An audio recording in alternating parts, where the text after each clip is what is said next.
السلام علیکم ورحمۃ اللہ وبرکاتہ۔ آپ سے مخاطب ہے پروفیسر قاری عبد المنان سہگم۔ ناظرین کرام، آج آپ کے سامنے ہمارا جو دنیا میں آنے کا مقصد ہے وہ چند منٹ میں بیان کروں گا۔ آپ سے گزارش ہے کہ یہ ہمارا آج کا پروگرام مکمل سنیں اور آگے جہاں تک ہو سکے آپ کے پاس پاکستان کے بیرون ممالک کے جتنے واٹس اپ نمبر ہیں ضرور وہاں شیئر کریں، اور فیس بک میں اور جو بھی آپ کے پاس وسائل ہیں وہاں ہمارا پروگرام شیئر کریں تاکہ آپ کے لیے اور میرے لیے یہ پروگرام صدقہ جاریہ بنے۔ الحمدللہ رب العالمین والعاقبۃ للمتقین والصلاۃ والسلام علی اشرف الانبیاء و امام المرسلین، اما بعد۔ اعوذ باللہ من الشیطان الرجیم، بسم اللہ الرحمن الرحیم۔ وما خلقت الجن والانس الا لیعبدون۔ ناظرین کرام، اللہ ذوالجلال فرما رہے ہیں کہ ہم نے جنوں کو اور انسانوں کو صرف اپنی عبادت کے لیے پیدا کیا ہے۔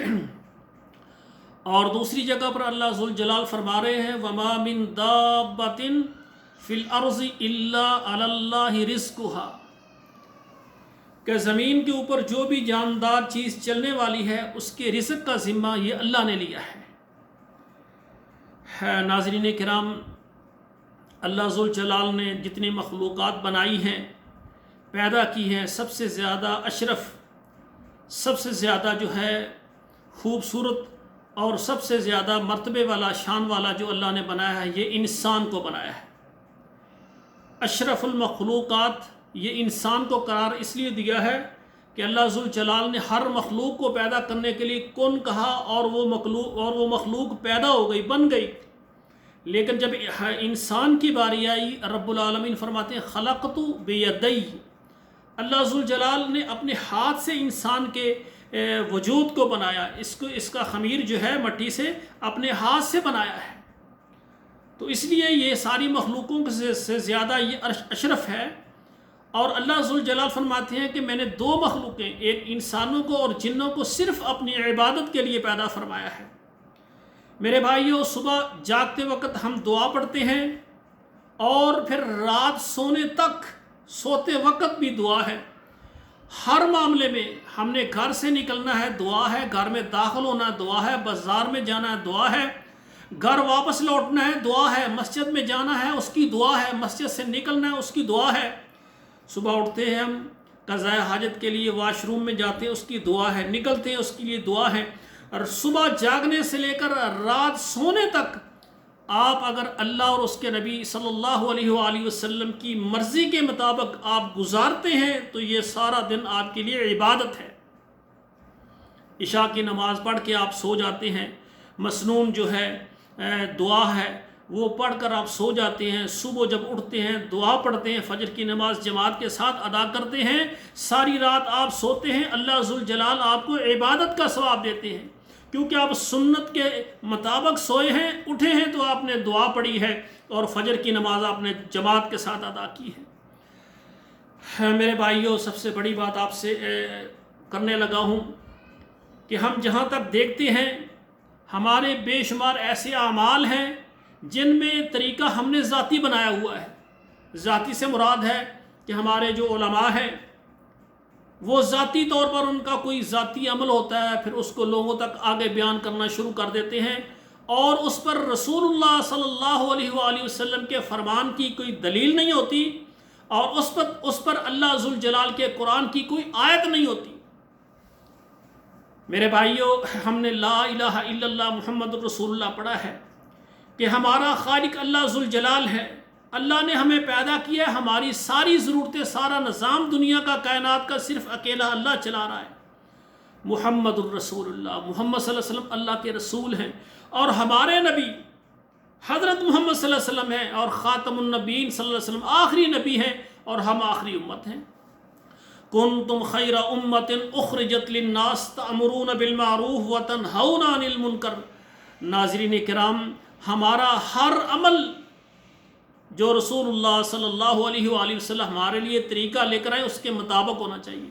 اگر اس کے مطابق ہمارا عمل ہوگا وہ مقبول ہوگا، قابل قبول ہوگا۔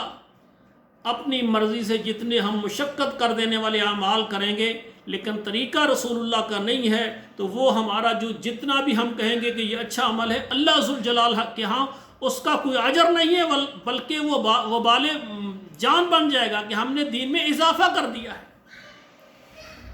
تو ناظرین کرام، سب سے پہلے ہماری ذمہ داری ہے کہ اللہ کی توحید کی دعوت دینا۔ یہ ہم سمجھتے ہیں صرف علماء ہیں نا ان کی ذمہ داری ہے، نہیں، ہر فرد کی ذمہ داری ہے۔ جو بھی کلمہ گو ہے مسلمان ہے، جس نے لا الہ الا اللہ محمد رسول اللہ پڑھا، اس کی ذمہ داری ہے کہ اللہ کی توحید کی دعوت دے۔ اور دوسری بات یہ ہے، پہلے علم ہونا چاہیے نا، تو جتنے بھی ہیں آپ کے قریب مسجد ہے، آپ مسجد میں تعلیم حاصل کریں، اس میں عمر کی قید نہیں ہے۔ آپ کی جتنے بھی عمر ہے آپ اس میں یہ نہ سوچیں، آپ مسجد کے ہمارے قاری صاحب ہیں، خطیب صاحب ہیں، عالم دین ہیں، اس سے آپ تعلیم حاصل کریں، قرآن ترجمے کے ساتھ پڑھیں، حدیث ترجمے کے ساتھ پڑھیں، اور مسائل کی بے شمار کتابیں ہیں، ہر مسجد میں وہ پڑھانی چاہیے۔ میرے بھائیوں، سب سے پہلے علم کو حاصل کرنا، پھر پھیلانا، اللہ کی توحید کو سیکھو اور آگے سکھاؤ۔ پھر آگے ہم نے کیا کرنا ہے؟ دین سیکھنا ہے، جو دین رسول اللہ لے کر آئے ہیں، جو شریعت رسول اللہ لے کر آئے ہیں۔ آپ صلی اللہ علیہ وسلم کیا فرمایا؟ الیوم اکملت لکم دینکم، فرمایا کہ آج دین مکمل ہو گیا ہے۔ یہ آیت ہے قرآن مجید کی، اور رسول اللہ نے پڑھ کے سنائی کہ میرے اوپر جو قرآن نازل ہوا ہے، میرے اوپر جو شریعت نازل ہوئی، وہ آج مکمل ہو گئی ہے۔ مکمل سے مراد ہے جو چیز رسول اللہ لائے ہیں، قرآن اور حدیث میں ہے، وہ دین ہے۔ جو قرآن اور حدیث میں نہیں ہے وہ ہمارے لیے شریعت نہیں ہے۔ کوئی بھی کتنا تھکا دینے والا، کتنا اچھا عمل لگے، اس پر رسول اللہ کی کوئی حدیث نہیں ہے، اس کے متعلق صحابہ کرام نے کچھ اشارہ تک نہیں کہا، قرآن اور حدیث سے اس کی کوئی دلیل نہیں ملتی، وہ بالکل شریعت نہیں ہے۔ جتنا مرضی اچھا کام لگے لیکن وہ ثابت نہیں ہے، وہ ہمارے لیے دین نہیں ہے۔ میرے بھائیوں، سب سے پہلے میں نے گزارش کی ہے اللہ کی توحید کی دعوت، اور دوسرا نبی علیہ الصلوۃ والسلام کی جو شریعت ہے، جو عبادات احکامات ہیں، ان کو آگے پہنچائیں، اور پھر شرک کی وضاحت کریں کہ شرک کیا ہے۔ جو چیز اللہ ذوالجلال کرتے ہیں، اللہ کی خاص صفت ہے، اللہ کے بندوں میں کر دیں، یہ شرک ہے۔ اور شرک ایک ہے شرک اللہ کی ذات میں، ایک ہے نبی علیہ الصلوۃ والسلام کی ذات میں۔ رسول اللہ صلی اللہ علیہ وسلم جو دین لے کر آئے ہیں، اگر وہ رسول اللہ کے علاوہ غیر سے وہ دین لے گا تو یہ کیا ہے؟ یہ شرک فی الرسالت ہے، کہ اس نے نبی علیہ الصلوۃ والسلام کی ذات کے علاوہ کسی اور کی بات کو شریعت کہہ دیا، تو یہ بھی اس نے شریک کیا نبی علیہ الصلوۃ والسلام کے ساتھ کسی کو۔ نہ اللہ کی ذات میں کوئی شریک، اور نہ محمد کریم صلی اللہ علیہ وسلم کی ذات میں کوئی اور شریک ہے۔ کوئی ایسا انسان نہیں ہو سکتا جس کی بات دین ہو۔ ہاں، کوئی بھی بندہ اللہ کا قرآن لائے، نبی علیہ الصلوۃ والسلام کی حدیث لائے، وہ ماننے کے لیے تیار ہے۔ اور تیسری بات جو ہے کہ بدعات کو ختم کرے۔ بدعت کیا ہے؟ وہ چیز نہ قرآن میں ہے اور نہ حدیث میں ہے، نہ وہ عمل صحابہ کرام نے کیا ہے، نہ تابعین نے کیا ہے۔ ایسا عمل اپنی طرف سے اس کو بنا کر دین کہہ دینا، یہ بدعت ہے۔ بدعات کو ختم کرنا ہے۔ وہ حوض کوثر والی حدیث آپ کے سامنے رکھتا ہوں۔ رسول اللہ صلی اللہ علیہ وسلم جب حوض کوثر پر اپنی امت کو جام کوثر پلا رہے ہوں گے تو ایک جماعت آئے گی، ان کے وضو کے اعضاء چمکتے ہوں گے۔ جو وضو ہم کرتے ہیں اس سے ہمارے اعضاء چمکیں گے، ان کے اعضاء بھی چمک رہے، کیونکہ وضو کرتے رہے ہیں نا، وضو کی تاثیر تو اس کے جسم پر ہوگی، جسم کے اعضاء چمک رہے ہیں۔ وہ آ رہے ہوں گے، نبی علیہ الصلوۃ والسلام ان کو دیکھ کر خوش ہو جائیں گے کہ میری امت آ رہی ہے۔ درمیان میں فرشتے آ جائیں گے۔ اللہ کے رسول فرمایا میری امت آ رہی، آنے دو۔ فرمایا نہیں، یہ وہ لوگ ہیں جنہوں نے آپ کے آنے کے بعد آپ کے دین کو تبدیل کر دیا۔ تو آقا علیہ الصلوۃ والسلام کو جب اللہ کے ملائکہ فرشتے بتائیں گے نا کہ انہوں نے آپ کے آنے کے بعد دین کو بدل دیا، تو رسول اللہ صلی اللہ علیہ وسلم فرمائیں گے سحقن سحقن لمن غیر آبادی، ان کو مجھ سے دور کر دو جنہوں نے میرے دین کو تبدیل کر دیا ہے۔ اور جو دین رسول اللہ لے کر آئے ہیں وہ رسول اللہ کا ذاتی دین نہیں ہے، وہ اللہ کا دین ہے۔ اللہ ذوالجلال فرماتے ہیں کہ میرا پیغمبر جب تک میں اس پر وحی نازل نہ کروں اس وقت میرا پیغمبر اپنی زبان اپنے لب ان کو حرکت میں نہیں لاتے ہیں۔ رسول اللہ جو بھی فرما دیں وہی مطلوب قرآن ہے اور وہی غیر مطلوب وہ حدیث ہے۔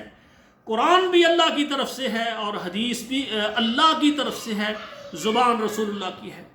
تو ناظرین کرام، جو دین رسول اکرم صلی اللہ علیہ وسلم لے کر آئے ہیں اس کو ہم نے بعین ہی آگے پہنچانا ہے، نہ اس میں کمی کرنی ہے نہ زیادتی کرنی ہے۔ تو میرے بھائیوں، بے شمار ایسے صحابہ کرام آئے ہیں، آ کر نبی صلی اللہ علیہ وسلم سے فرمایا اللہ کے رسول کچھ بتائیں، ہم زیادہ پڑھے لکھے نہیں ہیں، دیہاتی لوگ ہیں، ہم زیادہ چیزیں یاد نہیں کر سکتے، مختصر سا ہمیں دین بتائیں، اس پر عمل کریں، اللہ سے جنت لے لیں۔ رسول اللہ نے فرمایا کہ ایسے ایسے کرنا ہے۔ انہوں نے سنا اور جانے کے بعد یہ اقرار کیا اللہ کے رسول نہ کمی کریں گے نہ زیادتی کریں گے، اسی طرح ہی کرتے رہیں گے۔ تو اس کے جانے کے بعد اللہ نے فرمایا جس نے جنتی کو دیکھنا ہے اس کو دیکھنا، کیونکہ اس نے زبان سے اقرار کیا ہے دین میں نہ اضافہ کریں گے نہ کمی کریں گے۔ تو میرے بھائیوں، جو اس وقت لوگوں نے دین کے اندر زیادتی کی ہے یا دین کے اندر کمی کی ہے، ایسے اعمال جو مسنون ہے وہ نہیں کر رہے اور ایسے اعمال کر رہے ہیں جو شریعت میں نہیں ہے، نہ قرآن میں ہے نہ حدیث میں ہے، ہم نے ان کی نشاندہی کرنی کہ یہ اعمال نہ کریں، اس سے اللہ ناراض ہوں گے۔ تو میرے بھائیوں، میرا پروگرام پوری دنیا کے اندر جو دیکھ رہے ہیں، جو چاہتے ہیں کہ ہم نے اللہ کے دین کے لیے محنت کرنی ہے، ایک پہلے نمبر محنت آپ بنفس نفیس جتنے بھی مرد حضرات ہیں، خواتین میرے ساتھ شریک ہوں۔ آپ میرے واٹس ایپ پر نمبر پر میسج کریں کہ ہم آپ کے ساتھ ہیں، جہاں کہیں بھی ہیں آپ میرے ساتھ ہو جائیں۔ انشاءاللہ میں پاکستان میں ایک بہت بڑا ادارہ اور جامع مسجد، ادارے کا نام محمد الرسول اللہ ایجوکیشن کمپلیکس، اور اس میں بہت بڑی جامع مسجد خاتم النبیین میں تیار کروں گا۔ سب سے پہلے آپ میرے ساتھ، مجھے افراد کی ضرورت ہے، اور پھر جب افراد مل جائیں گے پھر ان میں جو جگہ خرید کر دینا چاہیں، جو تعمیر میں حصہ لینا چاہیں، انشاءاللہ وہ میرے ساتھ رابطہ کریں۔ اللہ کی مہربانی سے میں ایک ادارہ خود بناؤں گا، ایک یونیورسٹی بناؤں گا، اور اس کے بعد اسلام آباد راولپنڈی میں سینکڑوں کے حساب سے ادارے بنائیں گے، اور ان اداروں میں کسی مسلک کی کسی گروہ کی تعلیم نہیں ہوگی، صرف اللہ کا قرآن ہوگا اور اس کے نبی کا فرمان ہوگا۔ بس ہم تمام مسلمان ہیں، ہمارا کعبہ ایک ہے، بیت اللہ شریف ایک ہے، مدینہ منورہ مسجد نبوی ایک ہے، ہمارے لیے قرآن ایک ہے، حدیث ایک، کے لیے ہم کیوں پھر جدا جدا ہیں؟ ہمارے مقاصد الگ ہو گئے ہیں۔ جب ہم نے نماز پڑھنی ہے طریقہ رسول اللہ کا، ہم نے حج کرنا ہے طریقہ رسول، ہم نے زکوٰۃ دینی ہے طریقہ رسول اللہ کا، عمرہ کرنا ہے طریقہ رسول اللہ کا، رمضان کے روزے رکھنے طریقہ رسول اللہ کا۔